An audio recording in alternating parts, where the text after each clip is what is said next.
কিন্তু আমাদের যে এখনো শেষ নয় এটা এই থানার পুলিশ হয়তো বুঝতে পারেনি।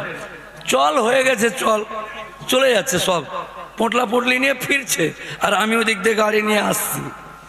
যাই হোক, এই আন্দোলন চলবে।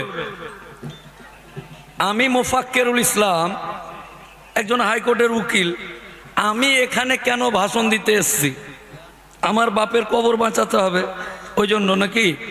না, এই এলাকার ওই যে টোটো চালাচ্ছিল, টোটোটা এমনভাবে আনলো, আর অটোটা মনে হচ্ছে হেলিকপ্টার চালাচ্ছে।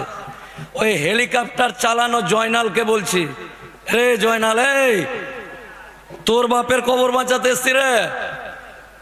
এই এলাকার চপ বেচছে, চপ, আমিনুল, ওর বাপের কবর বাঁচাতে এসছি।